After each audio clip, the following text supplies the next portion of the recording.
दोस्तों, तो इस वीडियो में बात करेंगे नमन इन्वेस्टोर इंडिया आईपीओ के बारे में। ये आईपीओ कल से ही मार्केट में ओपन होने वाला है। तो चलिए जानते हैं कि कंपनी क्या काम करती है, कंपनी के फाइनेंशियल कैसे हैं, ग्रे मार्केट में प्रीमियम किस प्राइस के ऊपर देखने को मिल रहा है, इस आईपीओ में आगे अप्लाई करना चाहिए या फिर नहीं करना चाहिए। तो चलिए वीडियो को शुरू करते हैं। लेकिन इससे पहले कि मैं वीडियो को शुरू करूँ, अगर आप इस चैनल पर पहली बार विजिट कर रहे हैं या फिर आपने चैनल अब तक सब्सक्राइब नहीं किया है, तो चैनल को सब्सक्राइब कर लें और साथ में वीडियो को भी लाइक कर दें। नमन इन्वेस्टोर इंडिया आईपीओ के डिटेल्स को देखें तो आईपीओ 22 मार्च यानी कि कल से ही ओपन होने वाला है और ये 27 मार्च को क्लोज होगा। फेस वैल्यू 10 रुपये पर शेयर है। बुकिंग प्राइस 89 रुपीज़ है और आईपीओ में 1600 शेयर्स का लॉट है। आईपीओ के साइज को देखें तो आईपीओ 25.35 करोड़ का है और ये पूरी तरह से फ्रेश इशू का आईपीओ है और ये एसएमई आईपीओ है। कंपनी एनएससी एसएमई के ऊपर लिस्ट होने वाली है। आईपीओ के रिजर्वेशन पोर्शन को देखें तो क्यूआईबीज के लिए यहाँ पर 50% का पोर्शन है, रिटेलर्स के लिए 35% और एचएनआईज के लिए 15% का पोर्शन दिया गया है। इस आईपीओ का lead manager GYR capital advisor private limited है। Big share services private limited इसका रजिस्ट्रार है और गिरिराज स्टॉक ब्रोकिंग इसका मार्केट मेकर है।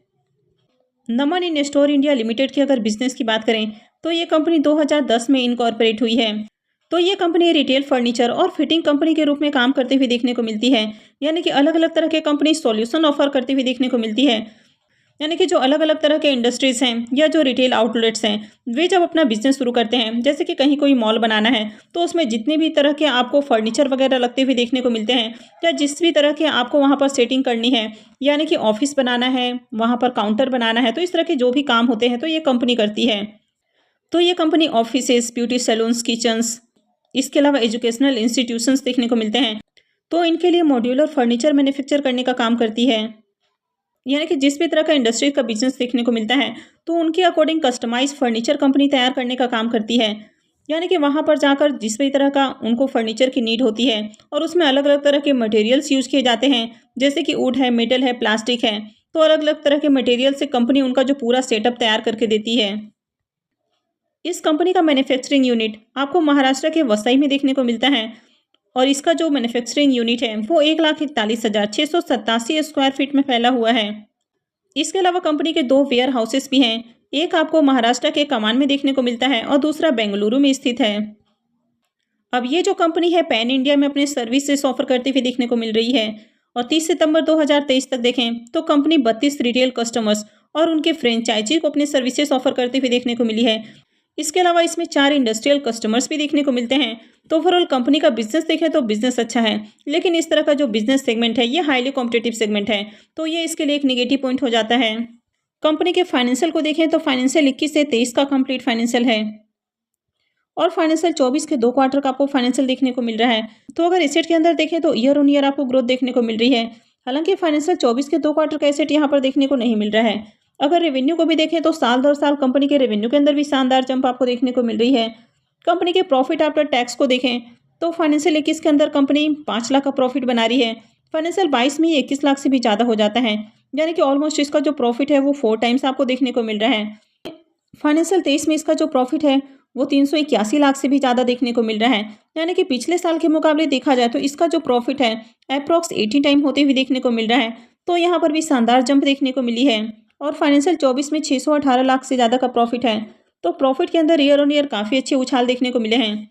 कंपनी के नेटवर्थ को भी देखें तो कंपनी के नेटवर्थ भी ईयर ऑन ईयर आपको इंक्रीज होते हुए देखने को मिल रहे हैं और साथ ही इसके जो रिजर्व हैं वो भी साल दर साल आपको बढ़ते हुए देखने को मिल रहा है। लेकिन यहाँ पर भी फाइनेंशियल 24 के 2 क्वार्टर का रिजर्व आपको देखने को नहीं मिल रहा है। अगर कंपनी के बोरोइंग्स की भी बात करें तो यहाँ पर कंपनी के ऊपर जो कर्ज है वो भी काफ़ी तेजी से इंक्रीज होते हुए देखने को मिला है और अभी करंट में कंपनी के ऊपर 31 साढ़े 31 करोड़ से भी ज़्यादा का कर्ज आपको देखने को मिल रहा है। तो कंपनी के ऊपर कर्ज आपको बहुत ज़्यादा देखने को मिल रहा है। तो अगर कर्ज को छोड़ दिया जाए तो बाकी के फाइनेंशियल काफ़ी बढ़िया देखने को मिल रहा है। कंपनी के मार्केट कैप को देखें तो कंपनी 93.88 करोड़ की देखने को मिल रही है और कंपनी के ऊपर 31.66 करोड़ का कर्ज देखने को मिल रहा है। तो कंपनी के ऊपर डेट आपको ज़्यादा देखने को मिल रहा है और कंपनी आईपीओ के जरिए जो फंड रेज करने वाली है तो उसे कर्ज का भुगतान नहीं करेगी।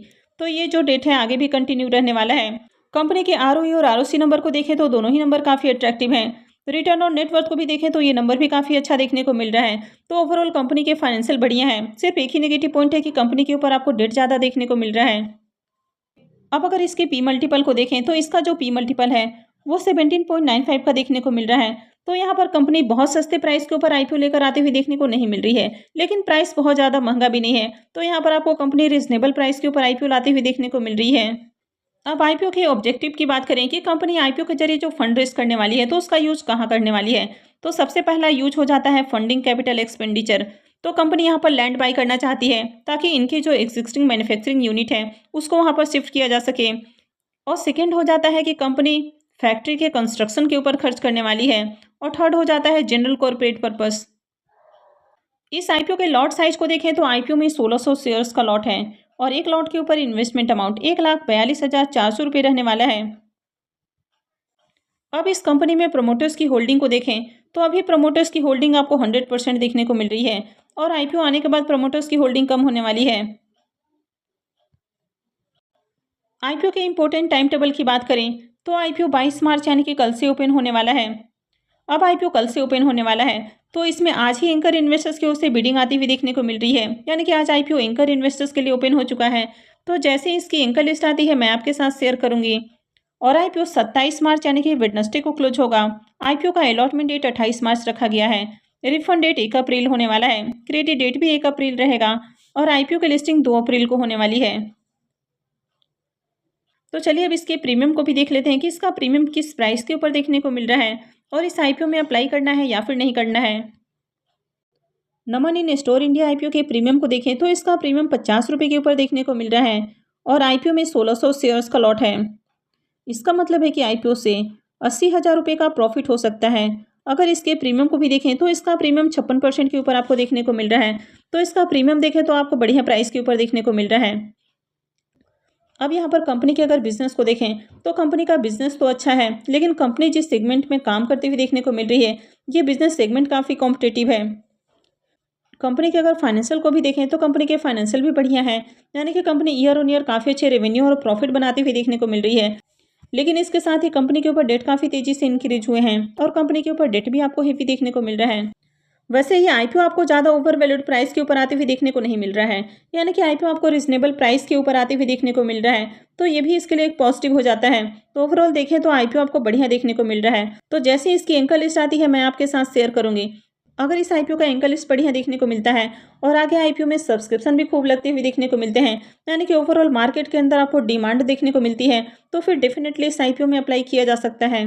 तो मैं आगे भी इससे रिलेटेड अपडेट आपको देती रहूंगी। तो इसके लिए आप चैनल से जुड़े रहें और चैनल को सब्सक्राइब करके रखें। और अगर आपने इस वीडियो को अब तक लाइक नहीं किया है तो वीडियो को भी लाइक कर दें। और वीडियो को अंत तक देखने के लिए आप सबका बहुत बहुत धन्यवाद।